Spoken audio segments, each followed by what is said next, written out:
बिस्मिल्लाहिर्रहमानिर्रहीम। तो आज का हमारा जो टॉपिक है वो है पेरेंटल रूट का पहला रूट जो है इंजेक्शंस। इसमें हमारे पास 9 टाइप्स के इंजेक्शन आते हैं। सबसे पहले हम पढ़ते हैं इंट्राडर्मल।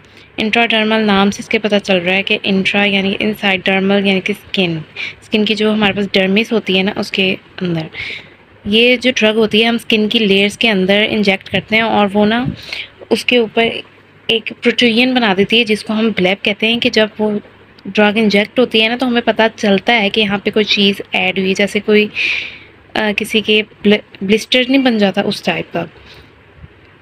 तो ये जो रूट है ये ज़्यादातर सेफ़ होता है BCG वैक्सीन के लिए, या फिर हम कोई भी एलर्जी के जो टेस्ट करते हैं उनके लिए, या फिर अगर हमें वैक्सीन्स वगैरह देनी हो उसके लिए।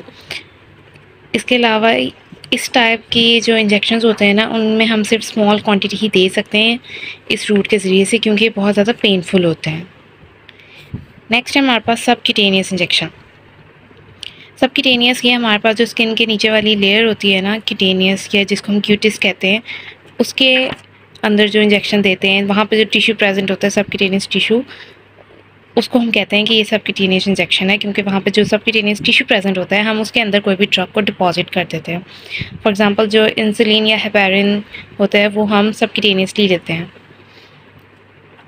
क्योंकि यहाँ पे जो होती है ना वेस्कुलराइजेशन कम होती है और एब्जॉर्प्शन भी स्लो होती है, जिसकी वजह से जो ड्रग होती है ना वो लॉन्ग एक्टिंग होती है। इसलिए जो डायबिटीज़ के पेशेंट्स हैं वो अगर अपने फॉर एग्ज़ाम्पल अपने बेली पे लगाते हैं इंसुलिन, तो सबक्यूटेनियस अपने जो टिश्यू होते हैं ना उसके अंदर वो लगा रहे होते हैं, जहाँ से वो आहिस्ता आहिस्ता एब्जॉर्ब होती है। इसके अलावा जो पेशेंट होते हैं वो खुद अपने सेल्फ एडमिनिस्ट्रेशन कर सकता है, क्योंकि ज़्यादातर जो इंसुलिन के पेशेंट्स होते हैं वो अपनी इंसुलिन खुद ही लगाते हैं। लेकिन इसमें ये होता है कि जो एब्जॉर्प्शन होती है ना वो एक तो बहुत ज़्यादा स्लो होती है, तो उसको इन्हेंस करने के लिए हम अगर उसके साथ एंजाइम हाइलुरोनिडेज दें तो उसकी वजह से जो उसकी एब्जॉर्प्शन है ना वो इन्हेंस हो सकती है। लेकिन इसके कुछ डिसएडवांटेजेस भी हैं। डिसएडवांटेजेस इसके क्या हैं कि जो हमारे पास सबक्यूटेनियस टिश्यू होता है ना वहाँ पे नर्व की सप्लाई बहुत ज़्यादा होती है, यानी कि रिचली सप्लाई होता है। वहाँ पे वेस्कुलराइजेशन कम होती है, यानी कि जो ब्लड वेसल्स हैं वो कम होती हैं, लेकिन जो नर्वस सप्लाई है वो एक्सटेंसिव होती है। तो इसकी वजह से अगर वहाँ पे हम कोई ड्रग इरिटेंट्स दें, यानी कि जो इरिटेशन प्रोवाइड करते हैं, इरिटेशन कॉज करते हैं, तो उसकी वजह से वहाँ पे बहुत ज़्यादा सीवियर पेन होगी। इसलिए जो भी ड्रग इरिटेंट्स हम यूज़ करते हैं ना वो हम इस रूट के ज़रिए से नहीं दे सकते। इसके अलावा अगर कोई भी पेशेंट शॉक की कंडीशन में है तो भी जो ड्रग की एब्जॉर्प्शन है ना वो इस रूट के ज़रिए से डिपेंडेबल नहीं है, क्योंकि शॉक की कंडीशन में जो उसकी वेजल्स हैं वो वैसी वेजो कंस्ट्रिक्शन में चली जाएंगी, सिकुड़ जाएंगी। इस वजह से वहाँ से जो हम ड्रग देंगे उसका एब्जॉर्ब होना एक तो मुश्किल है, और अगर होगा भी तो बहुत ज़्यादा स्लो होगा। इसके अलावा अगर हम एक ही जगह पे रिपीटेडली इंजेक्शन लगाते जाएंगे तो उसकी वजह से हमारे पास लिपोट्रोफी हो जाएगी, यानी कि उस जगह से जो फैट है ना वहाँ से उसका लॉस शुरू हो जाएगा, जिसकी वजह से हमारे पास जो एब्जॉर्प्शन होगी वो इरेगुलर या अनइवन हो जाएगी। यहाँ पे इरेटिक वर्ड उन्होंने यूज़ किया है, इसका सिनोनिम इरेगुलर या अनइवन हम यूज़ कर सकते हैं। इसके अलावा हमारे पास यहाँ पे एक वर्ड है हाइपोडर्मोक्लाइसिस। ये एक टेक्निक है या मेथड है जिसके ज़रिए से हम जो हमारे सबक्यूटेनियसली इंजेक्शन है ना उसको एडमिनिस्टर करते हैं, और ये ज़्यादातर हमारे पास पीडियाट्रिक प्रैक्टिस में यूज़ होता है, जिसमें हम लार्ज वॉल्यूम्स ऑफ सेलाइन लेते हैं और वो पीडियाट्रिक प्रैक्टिस में हम उसको इंसर्ट करते हैं, एडमिनिस्ट्रेशन उसकी करते हैं। इसके अलावा हमारे पास 3 टाइप्स आ जाती हैं इस तरह के इंजेक्शन की, कि हम इसको सबक्यूटेनियसली 3 तरह से दे सकते हैं। एक है हमारे पास डर्मोजेट, फिर है हमारे पास पैलेट इम्प्लांटेशन, और तीसरा हमारे पास सियलिस्टिक इम्प्लांट्स। सबसे पहले हमारे पास आ जाता है डर्मोजेट। डर्मोजेट हमारे पास वो मेथड है जिसमें हम कोई भी ड्रग है उसका सोल्यूशन लेंगे, उसके बाद उस ड्रग को हम एक गन यूज़ करते हुए ना, एक जिसे हम डर्मोजेट गन कहते हैं, उसको यूज़ करते हुए हम किसी भी ओपनिंग से या किसी भी स्किन के ऊपर जो हमारे पास कोई भी फाइन ऑरिफिस होगा या ओपनिंग होगी वहाँ से हम ड्रग लेंगे गन के अंदर, और हाई वेलोसिटी के साथ हम उसको इंजेक्ट कर देंगे।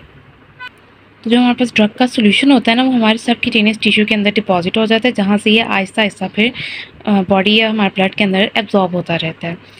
ये जो हमारे पास गन होती है ना, डर्माजेट गन, इसकी कोई नीडल नहीं होती, ये एक पेनलेस प्रोसीजर है और ये हमारे पास वैक्सीन्स के लिए सूटेबल होता है ज़्यादातर। फिर है हमारे पास पैलेट इम्प्लांटेशन।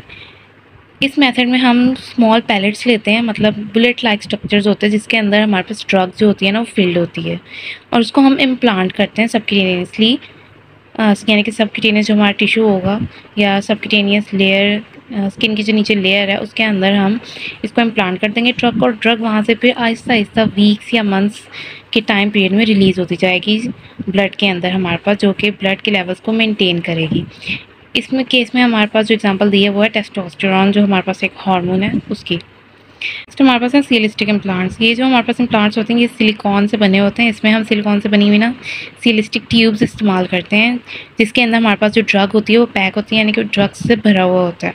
ये इम्प्लांट्स हम सर्जिकली इम्प्लांट करते हैं अपनी बॉडी के अंदर या सबक्यूटेनियसली स्किन के अंदर, स्किन के नीचे, और इसके बाद जो ड्रग होती है ना वो ओवर द मंथ्स, यानी कि इसको वीक्स या कुछ डेज़ नहीं लगते एब्जॉर्ब होने में ड्रग को मंथ्स लग जाते हैं, क्योंकि हम ऐसी चीज़ें इसके ज़रिए से देते हैं, फॉर एग्जांपल हार्मोन्स हो गए, क्योंकि हार्मोन्स हमें इतनी ज़्यादा हाई अमाउंट में नहीं चाहिए होते, तो उनकी अमाउंट बहुत लो होती है, तो ब्लड के लेवल में वो हमारे जो हार्मोन्स का लेवल है उसको मेंटेन करते रहते हैं। यहाँ पे हमारे पास एग्जांपल दी हुई है हार्मोन्स की या कॉन्ट्रासेप्टिव्स की। इसके अलावा ये नॉन बायोडिग्रेडेबल होता है, ये बायोडिग्रेडेबल नहीं है, ये डिकम्पोज नहीं हो सकता, इसलिए इस इम्प्लांट को हमें दोबारा से रिमूव करना पड़ता है। जब उसका टाइम पीरियड ख़त्म हो जाता है तो उसके बाद इस इम्प्लांट को सर्जिकली रिमूव किया जाता है। तो ये थी हमारे पास सबक्यूटेनियस इंजेक्शन की 3 टाइप्स। बाकी की टाइप्स हम नेक्स्ट वीडियो में पढ़ते हैं, इसके नेक्स्ट पार्ट में।